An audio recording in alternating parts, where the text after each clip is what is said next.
네, 오늘은 주님을 사모하는 자는 이라는 제목의 말씀을 우리가 함께 나누겠습니다. 우리가 읽은 이 시편 107편은 106편과 더불어서 하나님의 구원의 은혜를 찬양하는 찬송시입니다.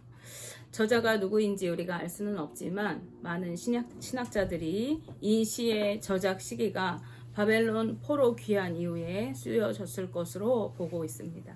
즉 오랜 포로 생활에서 구원하시고 회복을 이루신 하나님의 구원하심과 회복의 은혜를 기억하고 찬양한 시라는 것입니다. 본문을 시작하면서 시편 기자는 여호와께 감사하라고 권고합니다. 그리고 왜 감사해야 하는지 그 이유에 대해서 그것은 하나님께서 선하시고 인자하심이 영원하신 분이시기 때문이라고 말씀합니다. 누가 하나님께 감사할 수 있겠습니까? 누가 하나님의 그 선하고 인자하심을 찬양할 수 있습니까? 그것은 하나님이 선하시고 인자하신 분이시라는 것을 아는 사람이 감사하고 찬양할 수가 있는 것입니다. 따라서 이어지는 2절 앞부분 말씀에는요, 여호와의 속량을 받은 자들은 이같이 말할지어다 라고 말씀하고 있습니다. 속량, 즉 구원을 받은 자들, 하나님의 은혜를 경험하고 아는 자들은 그분께 감사하고 찬양하라 라고 말씀한 거예요. 그의 이름을 높여 부르라고 말하는 것입니다.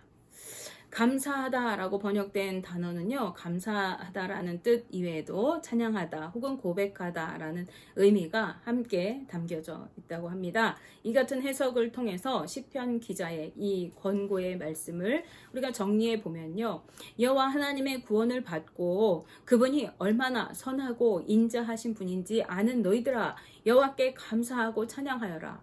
그분의 이름을 높이 부르면서 그분을 인정해 드려라. 그분을 인정하고 의지하라 라고 하는 그러한 말씀인 것입니다. 따라서 이어지는 말씀에서 하나님께서 어떤 은혜를 이스라엘 백성들에게 베푸셨는지를 증언합니다. 시편 107편 2절 중반절에서 3절 말씀을 보시면 여호와께서 대적의 손에서 그들을 속량하사 동서남북 각 지방에서부터 모으셨도다 라고 말씀합니다. 하나님께서 이스라엘 백성들을 대적의 손에서 속량해 주셨습니다. 여기서 대적이라고 번역된 이 단어는 차르라고 하는 단어인데요. 이것은 대적이라는 뜻 이외에도 슬픔이나 곤경이나 고통의 뜻을 가지고 있습니다. 즉 육적으로 눈에 보이는 대적을 뜻하는 것뿐만 아니라 그들의 심적인 슬픔과 곤고함과 곤경과 고통에서도 구원해 주셨다는 것을 의미하는 말씀이라고 하겠습니다. 지난날 유다 백성들은 바벨론에 의해서 멸망을 당하고 포로로 끌려가서 오랜 세월, 70년이나 되는 오랜 세월 동안 이방 땅에서 살아가게 되었습니다. 뿐만 아니라 유다보다 훨씬 앞전에 북이스라엘 역시 아수르에 의해서 멸망을 당하게 되어졌고, 사마리아 성에 있던 사람들은 이곳저곳에 흩어져 살게 되었어요. 그리고 이방 민족들과 섞이게 되었습니다. 여러 각지에 흩어져서 종으로 살아가는 이스라엘 백성들은요, 깊은 절망과 슬픔에 잠기고 고통스러운 나날을 보내야만 했을 것이죠. 그들이 이렇게 멸망당한 이유는 하나님의 백성으로서 거룩하게 구별된 삶을 살아가고 말씀대로 순종해 살아가야 했지만 이 이스라엘 백성들이 오히려 하나님을 배반하고 음란하게 우상들을 섬기고 하나님 말씀대로 순종하여 살지 않았기 때문에 그렇습니다. 그래서 이렇게 멸망당하고 당시 흩어져 살아가던 이 디아스포라 유대인들의 실상은요, 길을 잃고 방황하고 있었고 고통과 괴로움에 영혼까지 지치고 피곤한 상태에 이르렀던 상황이었습니다. 우리가 본문 4절 5절 말씀을 보시면요, 그들이 광야 사막길에서 방황하며 거주할 성읍을 찾지 못하고 줄이고 목이 말라 그들의 영혼이 그들 안에서 피곤하였도다 라고 말씀하고 있습니다. 그들은 거주할 성읍을 찾지 못했대요. 그리고 광야 사막 한가운데에서 길을 잃고 이리저리 방황하면서 지냈다는 거예요. 그리고 광야에서 살아가니까 어때요? 항상 배고프고 줄이고 또 죽을 것 같이 타들어가는 목마름에 늘 시달려야 했던 것이죠. 그리고 이런 상황에서 그들의 영혼은요, 그들 속에서 피곤하였다라고 말씀합니다. 여기서 피곤하였다라는 말의 뜻은요, 쇠약해졌다, 압도당했다라는 뜻입니다. 즉 그들의 영혼이 그들 속에서 압도당해서 쇠약해질 대로 쇠약해지게 되었다는 거예요. 이것은 그들이 얼마나 극심한 육적인 영적인 삶에서의 고통과 어려움에 처해 있었고, 그로 인하여 영혼까지 지치고 피곤한 가운데 놓여 있었는가 하는 것을 우리가 여실히 보여주는 그런 표현이라고 하겠습니다. 이러한 고통 가운데서 이스라엘 백성들은요, 의지할 것이라고는 여호와 하나님밖에 없었어요. 다른 어떠한 것이 없었던 것이죠. 그래서 하나님의 이름을 외쳐 부르면서 부르짖으며 회개하면서 하나님의 도우심을 구하고 기도하였던 것입니다. 이렇게 하나님 앞에 간절히 부르짖어 기도하고 하나님의 이름을 의지하여 주님 앞에 나아갔을 때 하나님께서는요, 그 부르짖는 이스라엘 백성들의 회개를 외면하지 않으셨어요. 그래서 그들을 다시 어디에 있든지 그들을 계속해서 주목해서 돌보시고 계셨고, 그대로 버려두지 않으시고 동서남북 사방에서 그들을 모든 땅에서 다시 모으셨다라고 이렇게 말씀하고 있습니다. 하나님께서는 이스라엘 백성들을 모든 대적들에게서 속량하시고 그들이 겪는 모든 고통과 어려움에서 구원해 내셨습니다. 구원해 내실 뿐만 아니라 광야 사막 한가운데에서 길을 잃고 거주할 성읍, 살아갈 곳을 찾지 못하고 헤매이던 이 이스라엘 백성들을 바른 길로 인도해 주셔서 거주할 성읍에 이르게 하셨다고 말씀하고 있어요. 시편 107편 6절 7절 말씀에 이에 그들이 근심 중에 여호와께 부르짖음에 그들의 고통에서 건지시고 또 바른 길로 인도하사 거주할 성읍에 이르게 하셨도다 라고 말씀합니다. 그들이 여호와 하나님께 부르짖었고 그러자 하나님께서는 그들의 고통 가운데서 그들을 건져주셨습니다. 그들의 대적 가운데서 건져주셨어요. 그리고 바른 길로 인도해 주셔서 그들이 이제 앞으로 살아갈 수 있는 성읍에 이르게 하셨다고 말씀합니다. 이것은 과거의 경험을 회상하게 하는 내용을 담고 있는 것이에요. 그렇지만 과거에만 일어난 일이 아니라 과거에 한 번 그런 일이 일어나고 만 것이 아니라 계속해서 당시 귀환을 통해서 회복을 경험하고 있는 이 이스라엘 백성들에게 계속해서 반복적으로 일어나는 일인 것입니다. 그리고 이스라엘 백성들뿐만 아니라 오늘날 믿는 우리 성도들에게도 이 일들은 계속해서 반복적으로 일어나게 되어지는 것이죠. 왜냐하면 우리가 하나님을 의지하고 그분께 부르짖어 기도할 때 하나님은 우리의 모든 고통과 어려움에서 우리를 건져주시고 우리의 걸음을 인도하시는 그러한 분이시기 때문에 그렇습니다. 그분은 언제나 어제나 오늘이나 내일이나 언제든지 모든 역사 속에서 우리의 삶 가운데 역사하시고 온 우주 만물을 다스리고 계시는 하나님이십니다. 그리고 하나님을 의지하며 부르짖어 기도하는 자들을 하나님은 결코 외면하지 않으시는 분이신 것이죠. 이스라엘이 회복의 은혜를 누리게 된 것은 그들의 힘으로 절대로 이룰 수가 없는 것이었어요. 그것은 전적인 하나님의 은혜인 것입니다. 따라서 그 놀라운 일을 경험하게 된 사람들은 당연히 하나님께 감사하고 찬송과 영광을 올려드릴 수밖에 없는 것이죠. 너무 그 은혜가 감사하기 때문에 저절로 감사가 고백되어지고 저절로 하나님의 이름을 부르고 찬양할 수 있게 되는 것입니다. 이제 그 구원의 하나님을 상기시킨 시편 기자는요, 다시 한번 이렇게 권고합니다. 8절에서 9절 말씀에 여호와의 인자하심과 인생에게 행하신 기적으로 말미암아 그를 찬송할지로다. 그가 사모하는 영혼에게 만족을 주시며 줄인 영혼에게 좋은 것으로 채워주심이로다. 아멘.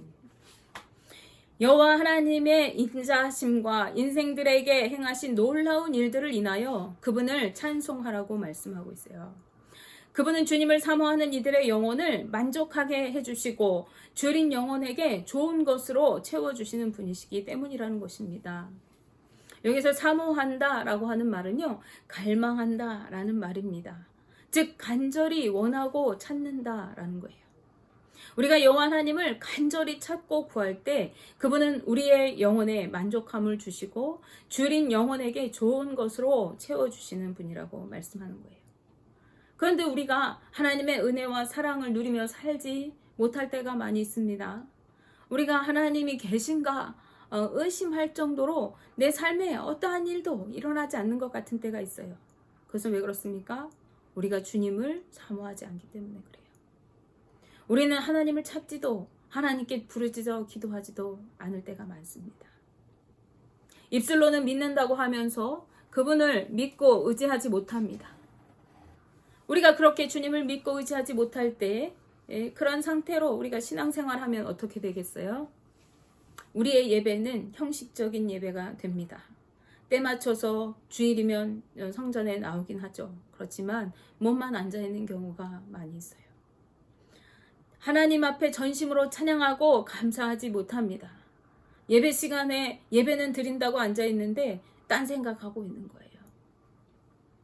하나님의 은혜를 누려보지 못했기 때문에 감사한 것도 별로 없는 것 같아요. 입술로 노래 곡조를 외워서 찬양은 하지만 그 찬양이 내 심령으로 고백되어지는 찬양이 아니라 입술에서 맴도는 찬양일 때가 많이 있는 것이죠. 그런가 하면 이렇게 하나님 앞에 형식적으로 예배하는 사람들은요, 그 신앙이 기복적인 신앙이 될 때가 많이 있어요. 하나님께서 축복해 주시기만을 바라고 하나님 앞에 나와서 왜 예배를 드리고 있는지, 하나님을 내가 왜 믿고 있는 것인지, 하나님 앞에 내가 예배하는 것이 무슨 의미인지 그런 것들은 생각하지 않는 거예요. 무조건 내가 기도했으니까, 지난 시간에 우리가 이스라엘 백성들 나눴지만요, 내가 하나님 앞에 이렇게 예물을 드려서 제사했으니까 당연히 복 주셔야 되는 거 아닙니까? 이렇게 생각하는 것이죠. 복만 받기를 바라고 예배 자리에 앉아 있는 것이에요. 그래서 그것이 진정한 예배가 될 수 없는 거예요. 그러나 그렇게 신앙생활하고 그렇게 예배 자리에 앉아 있어도 우리가 겉으로 볼 때는 정말 신실하게 잘 믿고 있는 것 같아요. 그런데 그 겉으로 보여지는 예배 자리에는 지키고 있었지만 그 속에서 그 영혼은 날마다 피폐해져 가게 되는 것입니다. 그런데 반대로요, 하나님을 간절히 사모하는 사람은, 그분의 은혜를 누리고 경험하는 사람은 그 예배가 이들의 예배와는 전혀 다릅니다. 그들은 감사할 수밖에 없어요. 받은 은혜가 너무 많기 때문이죠. 찬양할 수밖에 없어요. 그 사랑이 너무나도 감격스럽기 때문에. 주님의 은혜를 누려봤기 때문에 간절히 더 은혜 주시기를 구할 수밖에 없는 것입니다. 이런 사람의 예배가 어떻게 형식적인 예배와 같을 수가 있겠어요? 온 마음 다해 하나님을 찬양하고 주님의 은혜에 감사하고 감격하면서 주님을 더 간절히 사모하는 부르짖는 기도를 드리는 예배. 그런 사람들에게 하나님은 만족함을 주시고 좋은 길로 채워주시는 은혜를 베푸신다는 것입니다. 여러분의 오늘날 예배는 어떻습니까? 여러분의 오늘날의 삶은 어떻습니까? 주님을 향한 감격과 찬양의 고백들이 여러분의 온 예배 속에 흘러나오고 있으십니까? 여러분들이 정말 간절히 사모함으로 주님을 더 깊이 알아가기 원합니다. 주님을 더 만나기 원합니다. 부르짖어 기도하고 계십니까? 여러분의 삶 속에 날마다 하나님의 은혜가 누려지고 그 은혜가 내 삶을 주관하고 계심이 너무나도 감사해서 주님을 찬양하지 않고는, 감사하지 않고는 견딜 수 없는 그러한 감격의 삶을 살아가고 계십니까? 우리 모두 이러한 삶을 사모하면서 살아가시길 원합니다. 원하기는 저와 우리 성도님들이 주님의 은혜, 주님의 그 사랑을, 그 축복을 날마다 누리고 감사와 감격의 찬양으로 여호와 하나님을 높여 부르고 또 그분께 간절히 기도하고 사모할 때 주님이 주시는 은혜를 누리는 복된 인생들 다 되시기를 주님의 이름으로 축복하며 기도합니다. 기도하겠습니다.